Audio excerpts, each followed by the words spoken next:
খবরের দিকে নজর রাখবো। দক্ষিণ 24 পরগনার বজবজ 2-এর জেলা পরিষদের অন্যতম সদস্য শেখ বাপি, তার বাড়ি থেকে সরকারি ত্রাণের জিনিসপত্র উদ্ধার।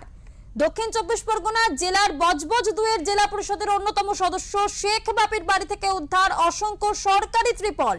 খবর পেয়ে নর্থ বাবালি গ্রাম অঞ্চলের মানুষ তার বাড়ির সামনে বিক্ষোভ দেখাতে থাকেন। এলাকায় ব্যাপক বিশৃঙ্খলা দেখা যায় এবং সাধারণ মানুষকে হঠাৎ শেষ পর্যন্ত পুলিশকে লাঠিচার্জ করতে হয়। তারপর আবার নোদাখালী থানা থেকে পুলিশ বাহিনী গিয়ে কোনো ক্রমে শেখ বাপিকে উদ্ধার করে আটক করে নিয়ে যাওয়া হয় নোদাখালী থানায়। এই ঘটনায় ব্যাপক চাঞ্চল্য সৃষ্টি হয়েছে গোটা এলাকায়। এই বিষয়ে আমরা কথা বলবো আমাদের প্রতিনিধি সঞ্জয় মাঝির সাথে। সঞ্জয়, যেমনটা জানা যাচ্ছে যে বজবজ 2-এর অন্যতম জেলা পরিষদের যে সদস্য শেখ বাপি, তার বাড়ি থেকে সরকারি ত্রাণের সামগ্রী উদ্ধার, কি বলবে এই বিষয়ে? এই মুহূর্তের আপডেট ঠিক কি?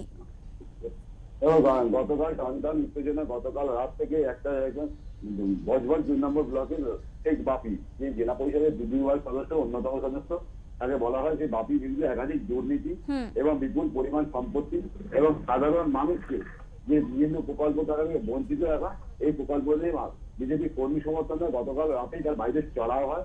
পরিস্থিতি ভয়ঙ্কর ওঠে এবং পরিস্থিতি নিয়ন্ত্রণ করার জন্য নোদাখালী থানা পুলিশ কিন্তু বাপিকে যখন দেখা যায় তার বাড়ি থেকে 15-30টার মতো ত্রিপল পাওয়া যায়, সরকারি ত্রিপল পাওয়া যায় এবং তারা সেই জায়গায় ক্ষোভে ফেটে পড়ে এবং বিক্ষোভ দেখাতে শুরু করে।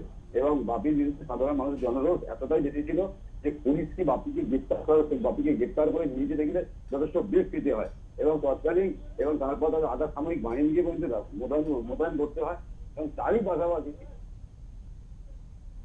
সঞ্জয়, এই ঘটনায় প্রশাসন ঠিক কি জানাচ্ছে? এর পরবর্তীতে কি পদক্ষেপ নেওয়া হতে পারে?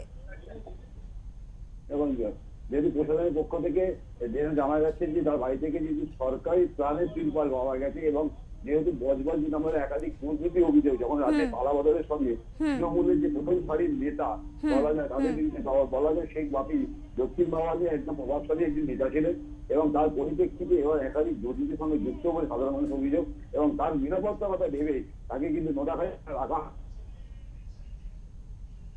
রাখা হয়েছিল এবং আজকে আদালতে তাকে নিয়ে যাওয়া হবে।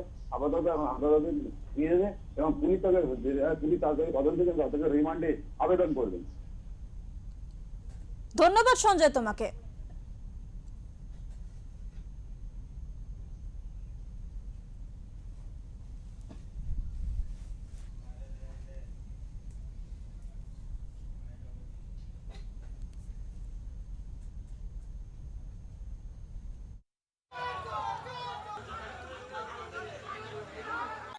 সালে 3বার ঘর ভাঙা হয়েছে, আমাকে মারতে মারতে 15টা মেশিন টেকিয়ে 15 জন মিলে মারতে মারতে মেশিন ঢুকিয়ে গালেতে ল্যাংটা করে মারতে মারতে উঠিয়ে নিয়ে চলে গেছিল আমাকে। কে?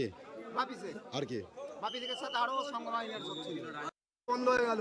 তার আগে মাটি অনবরত কাটতেছে, নামকিনা পুকুর কাটছে আর ওদিক দিয়ে চকমানিক দিয়ে গাড়ি বেরিয়ে যাচ্ছে নিয়ে রাত্রির বেলা। কে কাটছে? শেখ ওয়াসিম। হ্যাঁ, শেখ ওয়াসিম। থানা কিছু বলছে না? থানা কিছু বলেনি, কোনো স্টেপই নেয়নি।